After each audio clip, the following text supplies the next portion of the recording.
नमस्कार, मैं कमलेश कबीर आपका एक बार फिर स्वागत करता हूं इस नए एपिसोड में। आज के इस एपिसोड में हम बात करेंगे प्रधानमंत्री नरेंद्र मोदी की।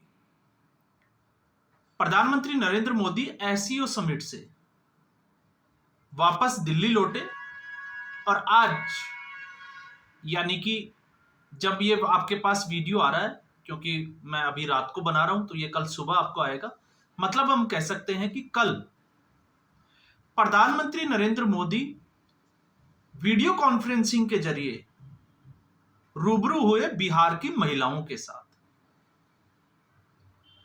और यह बड़ा दिलचस्प था कि मोदी के भारत आने के बाद, क्योंकि जब प्रधानमंत्री नरेंद्र मोदी की मां को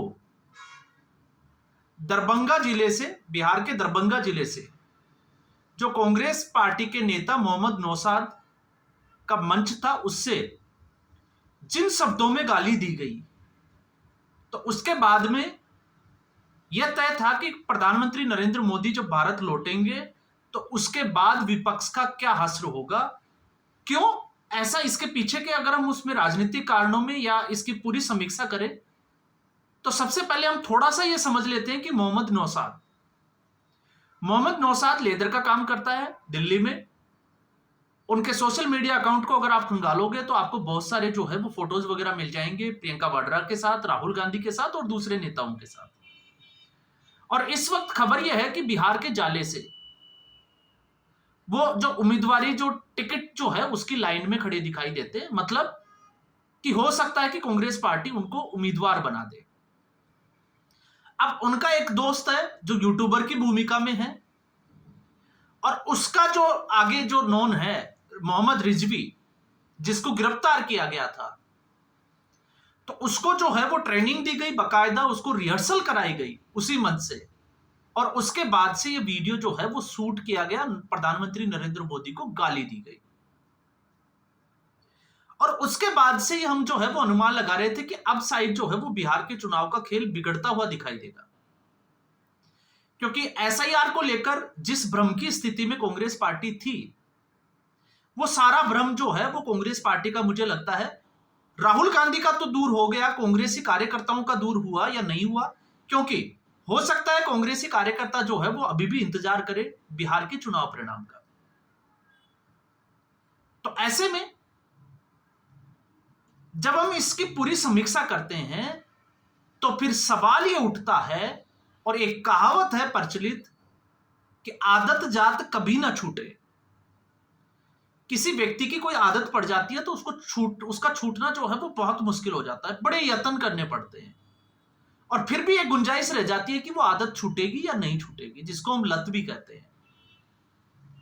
और आगे जैसे मैंने कहा कुकुर, टांग उठाकर, आगे मैं वर्ड जो है उसका यहां पर इस्तेमाल नहीं करूंगा क्योंकि वो वैसे भी जो है वो थोड़ा अजीब लगता है, लेकिन फिर भी ये कहावत है जिस तरीके से कुत्ते की हालत होती है। अब एक और कहावत होती है कि चोर चोरी से जाए, आपको पता ही होगा ये कहावत है।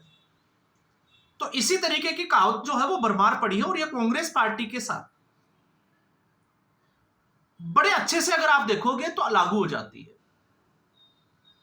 अब जब मैं ये कह रहा हूं तो मैं क्यों कह रहा हूं, 2007 विधानसभा चुनाव, गुजरात का 2007 विधानसभा चुनाव में कांग्रेस पार्टी टफ टाइम, जिसको हम कहें कि फाइट में थी,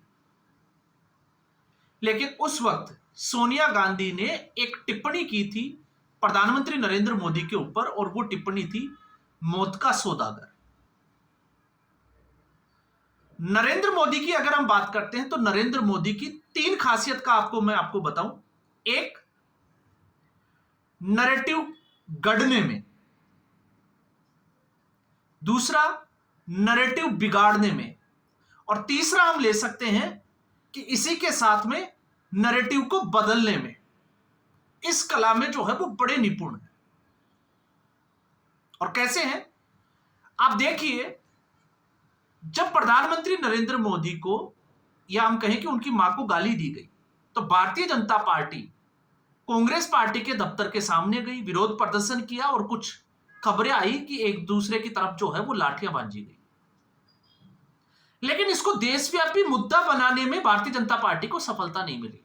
और नरेंद्र मोदी जैसे ही चाइना से आए, इसको एक कहें कि अगले चुनावों के लिए एक नैरेटिव सेट कर दिया, एक मुद्दा बना दिया अब इसको। और अब भारतीय जनता पार्टी जो है वो इनके आसपास जो है वो घूमती हुई नजर आएगी।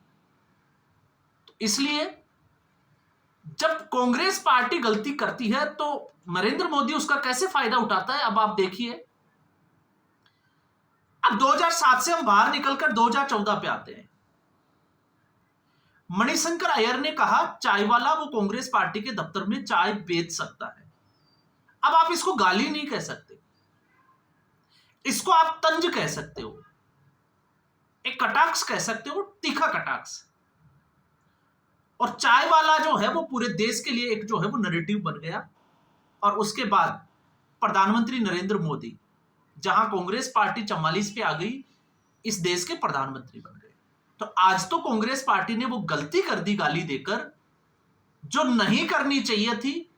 एक बार नहीं, जिस तरीके से प्रधानमंत्री नरेंद्र मोदी ने अपने संबोधन में कहा कि उनको नीच कहा, उनको नाली का कीड़ा कहा, और भी बहुत सारे व्यक्तिगत जो है वो टिप्पणियां की गई। लेकिन कांग्रेस पार्टी इतनी हार के बावजूद उसकी आदत ये छूटी नहीं। अब आप ये कह सकते हो कि राहुल गांधी ने तो गाली नहीं दी, तो राहुल गांधी ने गाली नहीं दी, तो राहुल गांधी जिस तूतड़ा की भाषा में बात कर रहे थे, फिर वो क्या था? क्या एक नेता प्रतिपक्ष को यह शोभा देता है? आप खुद सोचकर देखिए। एक प्रधानमंत्री पद की गरिमा का भी अगर ध्यान रखते, अरे चलो ठीक है, इससे भी हम थोड़ा इतर अगर हम बात करें तो कांग्रेस के मंच से दी गई, तो कम से कम एक ट्वीट कर देते कि हम जो है वो इसका समर्थन कतई नहीं करते। लेकिन राहुल गांधी ने ऐसा नहीं किया, उलट इसके सत्य, अहिंसा, वोट चोर, तमाम तरीके की जो है वो बातें करते रहे। तो यहां पर कांग्रेस पार्टी अपनी आदत से मजबूर है, और यह आदत अभी छूटने वाली नहीं है। यह आदत जो है वो पीछे पड़ गई है, और 2029 के लोकसभा चुनाव में आप देखिए, इससे ज्यादा गालियां दी जाएगी, और हो सकता है इससे भी ज्यादा जो है वो स्तर को गिरा दिया जाए। लेकिन प्रधानमंत्री नरेंद्र मोदी ने इस बिहार के चुनाव को अब महिला अस्मिता के साथ जोड़ दिया। और आज वैसे भी महिला सशक्तिकरण को लेकर कोई स्कीम थी, जिसको प्रधानमंत्री नरेंद्र मोदी बिहार की महिलाओं को संबोधित कर रहे थे, हजारों महिलाओं को। और उसमें जो है वो एक नया नारा कि मां का अपमान जो है वो नहीं सहेंगे, इज्जत पर वार नहीं सहेंगे। तो ये एक नया नारा जो है वो बिहार की जनता को, या हम कहें कि बिहार के चुनाव को लेकर नरेंद्र मोदी ने दे दिया है। साथ ही आपने ये भी देखा, उन्होंने अपनी मां का संघर्ष जो है वो बताते हुए उन अनेक मांओं के संघर्ष की भी बात कर डाली।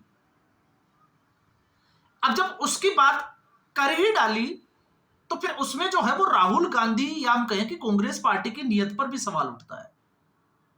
क्योंकि प्रधानमंत्री नरेंद्र मोदी के उस स्पीच को अगर आप देखोगे तो उसमें बात की गई, महिला अस्मिता की बात की गई, साथ में जिस तरीके से उन्होंने कहा कि वो नामदार है, वो शाही खानदान से है, तो वो ऐसा कह सकते हैं। लेकिन उनकी मां गरीब थी, जिस तरीके से पाला पोसा, और आखिरी वक्त तक हमने भी देखा कि उनकी मां जो है वो 2 कमरों में रही।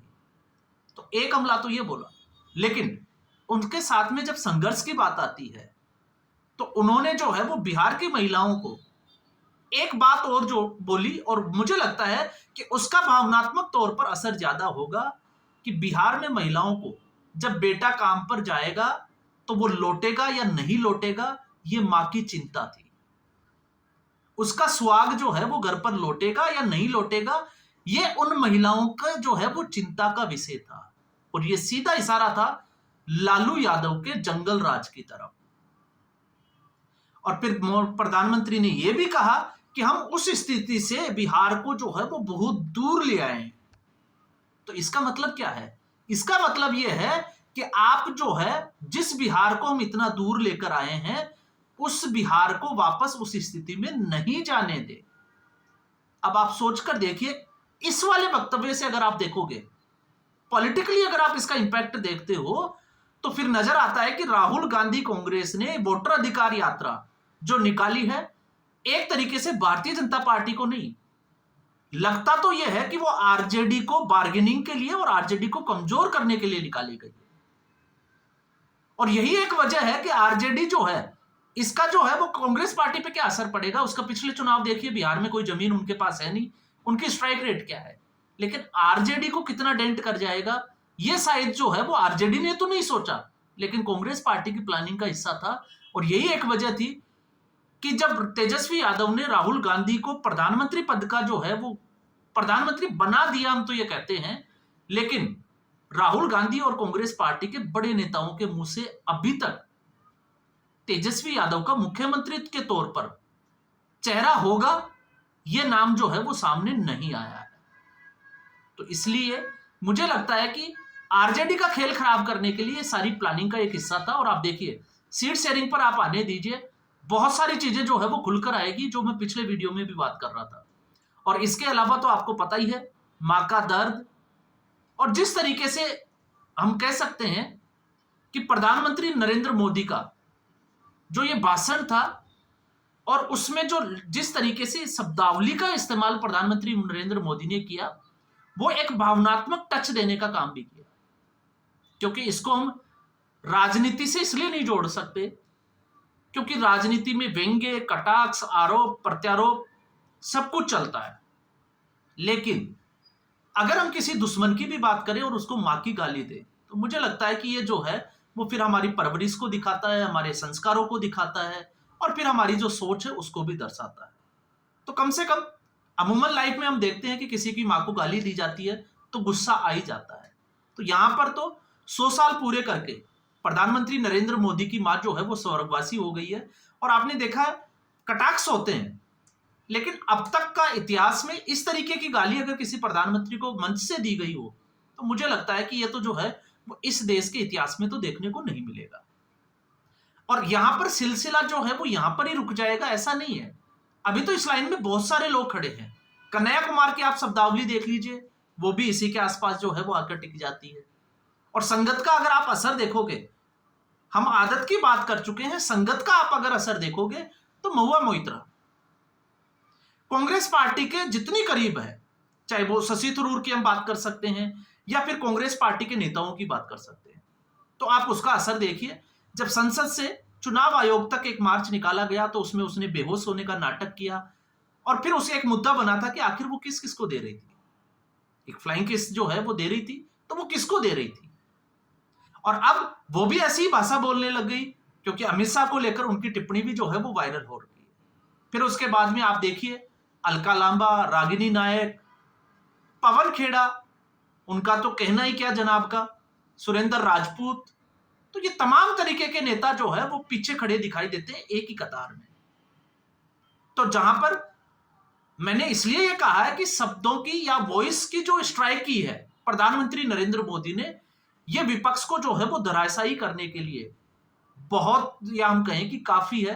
क्योंकि आने वाले चुनावों में अब जहां जहां रैलियां होगी नए मुद्दों के साथ, और वैसे भी बिहार की जनता का अगर आपको मूड समझना है तो लोकल लेवल पे जितने भी लोग जो है वो धरातल पर काम कर रहे हैं, आप उनकी बाइट जो है वो सुनकर देखें, क्या वाकई में बिहार वोटर अधिकार वाला या जो मतदाता सूची वाला जो मुद्दा है वो बिहार के लिए है या नहीं है। तो आपको शायद उसका जवाब जरूर मिल जाएगा कि ये जो है वो बिहार का मुद्दा नहीं है।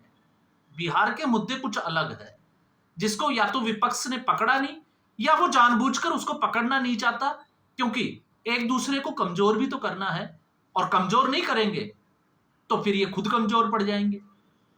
तो आज के एपिसोड में बस इतना ही। उम्मीद करूंगा वीडियो एपिसोड आपको पसंद आया होगा। वीडियो को लाइक करें, शेयर करें, चैनल जरूर सब्सक्राइब करें। धन्यवाद।